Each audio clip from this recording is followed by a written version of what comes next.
গাজায় আপনারা জানেন কদিন আগে একটা যুদ্ধবিরতির নাটক হয়েছিল।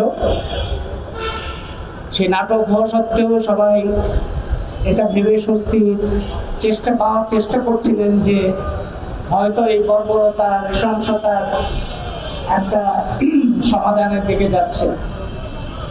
কারোর মধ্যে এরকম একটা ভয় তৈরি হয়েছিল যে প্রেসিডেন্ট ট্রাম্প ক্ষমতায় এসে তিনি বাইডেনের সমালোচনা করেছেন বহুদিন, এবং বাইডেন যেহেতু এই যুদ্ধে সরাসরি ইসরায়েলের পক্ষ সমর্থন করেছেন, ট্রাম্প এসে এর অবসান ঘটাবেন এবং যুদ্ধ থামবে। কারো ধারণা হয়েছিল যে ট্রাম্প যেহেতু রাশিয়া ইউক্রেন যুদ্ধ বন্ধ করার কথা বলছেন, সুতরাং নিশ্চয়ই প্যালেস্টাইনের ক্ষেত্রেও তার একই রকম ভূমিকা থাকবে। কিন্তু আমরা দেখলাম যে যুদ্ধবিরতি কাগজে পত্রে আছে এবং সেটার উপরে ভরসা করে গাজার অনেক মানুষ, নারী, শিশু, তারা যারা অন্য জায়গায় চলে গিয়েছিলেন তারা আবার ফেরত এসেছেন। নিজেদের জীবন এই ধ্বংসস্তূপের মধ্যে নিজেদের জীবন আবার নতুন করে শুরু করার চেষ্টা করেছে। সেই অবস্থায়, সম্পূর্ণ অপ্রস্তুত অবস্থায় মানুষ যখন নিজেদের জীবন রক্ষা করার কিংবা স্বজনদের মৃতদেহের উপর দাঁড়িয়ে আবার নতুন করে জীবন খোঁজার চেষ্টা করছে, সেই সময় আমরা দেখলাম ট্রাম্পের সাথে নেতানিয়াহু পরিষ্কার আলাপ আলোচনা করে সম্মতির ভিত্তিতে একটা বড় পরিকল্পনার অংশ হিসেবে ইসরায়েল আবার বর্বর হামলা শুরু করেছে। ইতিমধ্যে সহস্র মানুষ, এই সংখ্যাগুলো একটা অদ্ভুত সংখ্যা। আমরা সংখ্যাগুলো দেখি যে পেছনে কত মানুষ, কত পরিবার, কত শিশু, কত নারী, তাদের যে জীবনের ভয়ঙ্কর একটা পরিণতি তৈরি হয়, পুরো অঞ্চলটা কিভাবে ধ্বংসস্তূপে পরিণত হয় সেটা চিন্তা করা কঠিন। সেই পর্বটা আবার তারা শুরু করেছে। আসলে ট্রাম্প মার্কিন সাম্রাজ্যবাদের সর্বশেষ যাকে পরিষ্কারভাবে আত্মস্বীকৃত দুর্বৃত্ত হিসেবে ভূমিকা পালন করছে। আপনারা জানেন ইসরায়েলের ক্ষমতা ছিল না সারা পৃথিবীর সকল আইন ভঙ্গ করে, জাতিসংঘের সকল সিদ্ধান্ত উপেক্ষা করে, এমনকি নিরাপত্তা পরিষদের সিদ্ধান্ত উপেক্ষা করে একের পর এক বর্বরতা চালানো। তার পক্ষে এটা সম্ভব হয়েছে মার্কিন সাম্রাজ্যবাদের প্রত্যক্ষ সমর্থনের কারণে, প্রত্যক্ষ পৃষ্ঠপোষকতার কারণে, এবং মার্কিন সাম্রাজ্যবাদের নিজের সেখানে কৌশলগত স্বার্থের কারণে। আপনারা যখন দেখছেন রাশিয়া ইউক্রেন যুদ্ধ থামানোর চেষ্টা করছেন, ট্রাম্প টেলিফোনে কথা বলছে একের পর এক, সেখানেও মার্কিন সাম্রাজ্যবাদ পুরো ইউক্রেনের উপরে, তার খনিজ সম্পদের উপরে এতদিন যুদ্ধের মধ্যে অস্ত্র বিক্রি করে মুনাফা লুটেছে, এখন যুদ্ধ বন্ধ করে খনিজ সম্পদের উপরে সম্পূর্ণ দখলদারিত্ব প্রতিষ্ঠা করে ওই পুরো ইউক্রেন তার দখলে নেওয়ার একটা চেষ্টা করছে। আর এইখানে যুদ্ধ চালাচ্ছে পুরো গাজা অঞ্চলে মার্কিন সাম্রাজ্যবাদের নিজের বসতি তৈরি করা, তার মুনাফার সন্ধানে এবং পুরো আধিপত্যটাকে আরো নিশ্চিত করার জন্য। তার মানে সাম্রাজ্যবাদ যখন, মার্কিন সাম্রাজ্যবাদকে যদি আমরা বুঝি, যখন সে শান্তির কথা বলে সেটাও যুদ্ধ, আর যখন যুদ্ধের কথা বলে তখন তো যুদ্ধই। তার আগ্রাসন, ধ্বংস, যুদ্ধ ছাড়া সাম্রাজ্যবাদের কোনো অস্তিত্ব নাই। তারই প্রকাশ আমরা প্যালেস্টাইনে দেখতে পাচ্ছি।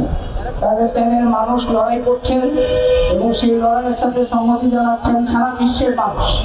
আপনারা খেয়াল করলে দেখবেন ইসরায়েলের ভেতরে, ইসরায়েলের যারা গণতান্ত্রিক চেতনা সম্পন্ন মানুষ, তারাও এর বিরুদ্ধে লড়াই করছেন, এর বিরুদ্ধে মিছিল করছেন। এটা আমাদের খেয়াল করতে হবে।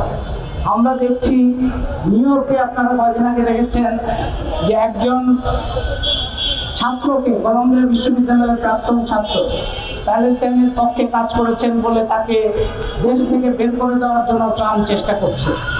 তার বিরুদ্ধে ওই ছাত্রের পাশে এসে দাঁড়িয়েছে তার সহপাঠীরা, এবং তাদের মধ্যে একটা বড় অংশ আছে ইহুদি। আমাদের খেয়াল করতে হবে যে প্যালেস্টাইনের উপর সাম্রাজ্যবাদের যে আগ্রাসন, ইসরায়েলের যে আগ্রাসন, এটা হচ্ছে সাম্রাজ্যবাদ পুঁজিবাদের আগ্রাসন। এটা ধর্মীয়ভাবে ব্যাখ্যা করা যাবে না। ধর্মীয়ভাবে যদি এই আগ্রাসন মোকাবেলা করা সম্ভব হতো, তাহলে আমরা দেখতাম সৌদি আরব কিংবা আরব দেশগুলো এইরকম নিষ্ক্রিয় এবং পরিষ্কারভাবে সাম্রাজ্যবাদের সহযোগী ভূমিকা পালন করতো না। আজকে মার্কিন সাম্রাজ্যবাদের এক হাত যদি হয় ইসরায়েল, আর এক হাত আমরা দেখতে পাচ্ছি সৌদি আরব, এবং এই আরব দেশগুলোর নিষ্ক্রিয়তার কারণে ইসরায়েলের পক্ষে মার্কিন সাম্রাজ্যবাদের সহযোগিতা নিয়ে এই বর্বরতা চালানো সম্ভব হয়েছে। সুতরাং প্যালেস্টাইনে এই ইসরায়েলের হামলা, সাম্রাজ্যবাদী আগ্রাসন, এইটা মোকাবেলার জন্য যে লড়াই হচ্ছে সেটা বিশ্বব্যাপী। সেই লড়াইটা অবশ্যই সাম্রাজ্যবাদ বিরোধী লড়াই হিসেবে যদি প্রত্যেকটা দেশে দেশে দাঁড়ায়, তাহলেই সাম্রাজ্যবাদ দুর্বল হবে। জাতিসংঘ একটা সম্পূর্ণ অকার্যকর প্রতিষ্ঠানে পরিণত হয়েছে। জাতিসংঘের উপরে এখন কর্তৃত্ব করছিল এবং এখনো করছে মার্কিন যুক্তরাষ্ট্রের সাম্রাজ্যবাদী বিশ্ব ব্যবস্থা। এই সাম্রাজ্যবাদী বিশ্ব ব্যবস্থা দুর্বল না হলে, এই সাম্রাজ্যবাদী বিশ্ব ব্যবস্থার একটা পতন না হওয়া পর্যন্ত সারা বিশ্বের কোনো মানুষ, কোনো অঞ্চল নিরাপদ নয়। তার সম্পদ নিরাপদ নয়, তার জীবন নিরাপদ নয়, এবং তারই একটা বহিঃপ্রকাশ আমরা প্যালেস্টাইনে দেখছি। বাংলাদেশেও মার্কিন সাম্রাজ্যবাদের নানা রকম আয়োজন চলছে। অনেকের ধারণা, অনেকে এরকম একটা বিশ্বাস নিয়ে কিংবা এরকম একটা মোহের মধ্যে আছেন যে ভারতের যে আধিপত্য, যে আধিপত্যের কারণে আমরা জমিতে, পানিতে, আমাদের রাজনীতিতে, রাষ্ট্রে বিভিন্ন ধরনের জটিলতার মধ্যে পড়েছি, এবং জনগণের গণতান্ত্রিক অধিকার হরণ হয়েছে বিভিন্ন সময়, এবং স্বৈর শাসনকে প্রতিপালন করেছে ভারত। সেই ভারতের আধিপত্য দূর করার জন্য মার্কিন যুক্তরাষ্ট্র আমাদেরকে সহায়তা করবে। এই চাইতে বড় ভ্রান্তি আর কিছু হতে পারে না।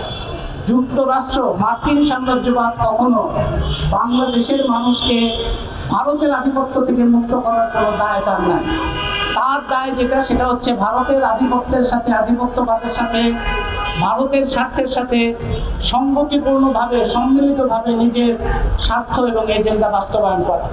এবং আপনারা জানেন 70 দশকের শেষ থেকে ভারতকে যুক্তরাষ্ট্র, মার্কিন সাম্রাজ্যবাদ এই অঞ্চলের নেতা হিসেবে স্বীকার করে, এবং তারই বহিঃপ্রকাশ আমরা কদিন আগে তুলসী গেবার্ডের যে কথাবার্তা, সেই কথাবার্তার মধ্যেও তারই কিছুটা প্রতিফলন আছে। সুতরাং সাম্রাজ্যবাদকে কখনো বিশ্বাস করা যাবে না, সাম্রাজ্যবাদের উপরে কখনো ভরসা করা যাবে না, সাম্রাজ্যবাদকে কখনো ছাড় দেওয়া যাবে না।